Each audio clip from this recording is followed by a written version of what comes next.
5 most confusing things about Stephanie McMahon's career. The billion-dollar princess Stephanie McMahon was born into the wrestling business with a silver spoon in her mouth and got involved with working in the then WWF at a very young age. At just 13 years old, McMahon started modeling WWF merchandise for various magazines. It didn't take long for the fourth-generation McMahon to find her way into the thick of the wrestling world, however. After graduating from Boston University, her life with WWF began full-time as an account executive for the offices in New York. From there, McMahon began working her way up the corporate ladder, a journey which also led into becoming her own character on television. Over the years, McMahon has held various positions within the company, both on television and on the corporate level, that often had her on the road with the company and its stars instead of sitting in the office in Stamford, Connecticut. Inside the ring, McMahon has been involved in everything from the invasion angle to playing the general manager of both WWE Smackdown and WWE Raw, to even finding real-life love on screen. While all of McMahon's accomplishments outside the ring have been more than noteworthy, and have helped etch her name into the annals of WWE history, not just because of her last name, sometimes. The way she's gone about them have been confusing for fans watching from the outside. Her ventures in the ring have been even more so throughout her career, though she even held the Women's Championship at one point. From strange allegiances to questionable booking decisions and life beyond the mat, there are a few instances of McMahon's already lengthy career that have been more than confusing to fans over the years. 1. Debut storyline. Being the billion-dollar princess didn't come without its occupational hazards initially. McMahon's first time on WWF television, at just 23 years old in 1999, had her involved in a truly bizarre storyline with The Undertaker and his Ministry of Darkness, as well as her own father, then chairman of the company, Vince McMahon. Undertaker and Vince were locked in a bitter feud, which led to the Ministry kidnapping the boss's daughter. Stephanie played the damsel in distress role perfectly, leading to a now iconic image of her being strapped to a cross bearing the Undertaker's insignia right before the deadman attempted to force her to marry him in a black wedding ceremony performed by Paul Bearer. Her father's archenemy, Stone Cold Steve Austin, ended up saving the day. The feud in itself was initially confusing to fans, as Austin and Vince were the primary feud, and Undertaker seemed to come second in Vince's mind, up until the kidnapping of his daughter. If the kidnapping and forced marriage angle wasn't weird enough for fans, it would be later revealed that Vince was the leader of Undertaker's ministry, meaning it was Stephanie's own father who had Undertaker kidnap the 20-something to marry into his cult. 2. Real-life romance. While McMahon's real-life marriage to Paul Triple H Levesque may not be confusing in and of itself, it's partially how their courtship got started that has some fans perplexed to this day. Triple H and McMahon were paired in storyline when she was slated to marry her then-fiancé Test. Triple H interrupted the wedding ceremony and revealed a video of a drugged McMahon in a convertible beside him, going through a drive-through wedding chapel in Las Vegas. The pair then soon officially united to start the McMahon-Hemsley era, to the dismay of McMahon's father, who was then out with injury.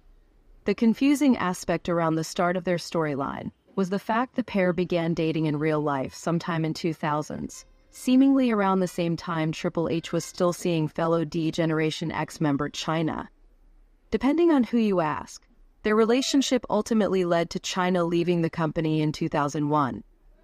Over the years, the couple's relationship and storylines confused fans, from a love triangle involving Kurt Angle, to confusion when Triple H returned as a triumphant babyface in January 2002 while his wife remained a heel, to an in-ring wedding where Triple H kayfabe dumped his real-life girlfriend the following month when she was revealed to have faked a pregnancy. Triple H and McMahon officially wed in 2003, but their marriage was not acknowledged on WWE programming until 6 years later when they formed The Authority. The first time the company made any references to the now-married couple prior to The Authority was in 2006 when Triple H and Shawn Michaels reunited to form D-Generation X, known for jokes involving breaking the fourth wall. One such gag included a jab made about McMahon's baby looking like him after Triple H missed a Raw due to his wife giving birth. 3. Chris Jericho story. Chris Jericho's first true main event angle in the WWF was alongside Stephanie McMahon, when she and Triple H were the baddest heels on the roster around 2000s. McMahon became the target for crude insults from Jericho from the beginning, with Jericho being one of the first faces to tell off the boss's daughter in such a way. He went as far as to have a Planet of the Apes monkey pie her in the face, as well as embarrass her by calling out her breast implants. The pair had numerous promo battles, where Jericho almost always got the upper hand against McMahon. Jericho's insults against McMahon culminated in 2000s, when he was involved in a last man standing match against Triple H, who was looking to defend his wife's honor. However, it became confusing when McMahon decided to align herself with Jericho and become his manager after being dumped in storyline by Triple H, in the angle where she claimed to be pregnant but wasn't. The alliance got even more confusing when Jericho lost to Triple H at WrestleMania 18, despite McMahon's attempted interference. This led to a bizarre triple threat match on Raw between all three, McMahon included, for the Undisputed Championship. There was a stipulation put in place before the bout that if McMahon was pinned, she would be forced to leave the company. She ended up being within one count of being the first female WWE champion, but was pinned by her husband. 4. Family dynamic. Before the shocking and disturbing real-life allegations were made against her father involving sex trafficking and abuse, Stephanie McMahon and Vince McMahon had a confusing on-screen relationship throughout most of the former's career. Outside of her debut angle involving her father technically being the person to demand Undertaker's kidnapping of her, McMahon later sought to spite her father by marrying Triple H following their Vegas nuptials. However, after McMahon and Triple H had taken the helm of the WWF, while Vince was out with injury, McMahon reunited with her father and brother, Shane McMahon, at WrestleMania 2000, where they helped Triple H defend his championship. Even after reuniting with her father, one of the most egregiously confusing examples of their on-screen relationship was Vince's affair with Sable in the summer of 2003, which his daughter resented. The feud culminated in a father-daughter I Quit match at No Mercy, where Vince choked Stephanie with a lead pipe, leading to her mother Linda throwing in the towel, causing her to lose the match. Most recently, in 2016, Vince made things more confusing with his daughter when he presented her with a Legacy of Excellence award, before Shane returned and demanded control of Raw from Stephanie. Vince accepted, pitting Shane against Undertaker at WrestleMania 32 for control. Vince then opened the Raw after the show to announce Shane would be running his sister's show for one night only. But the older McMahon sibling continued to run Raw due to overwhelming fan support.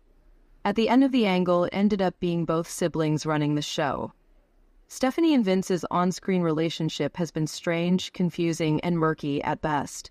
For almost 2 decades before both stopped making consistent television appearances. 5. Corporate involvement. McMahon has been involved in the corporate side of WWE for over 2 decades. She worked her way up the ladder to eventually become Chief Brand Officer in December 2013. There, McMahon spearheaded efforts to help WWE's brand reputation among advertisers, business partners, investors, and more, and served as the lead ambassador for the company. However, around the time accusations against her father regarding hush money payments paid to former employees became public, that's when things regarding McMahon's position in the company also started to get confusing. In May 2022, McMahon announced via X that she would be taking a leave of absence from the majority of her duties with WWE to focus on her family.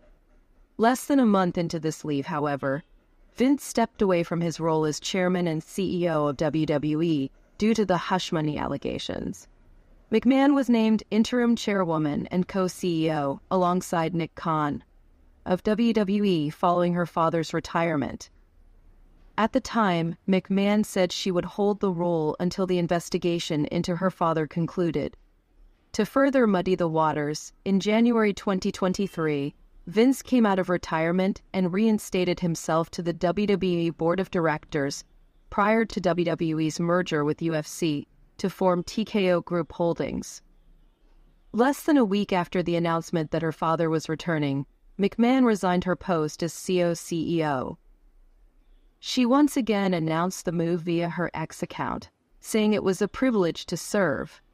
Since then, McMahon has made sporadic appearances within WWE. She was most recently seen by fans at WrestleMania 40 to open the show, and also appeared to announce picks in the 2024 WWE Draft. The future for McMahon and WWE is uncertain, as it has also been alleged Stephanie is listed as corporate officer number 3 in former employee Janelle Grant's abuse and sex trafficking lawsuit.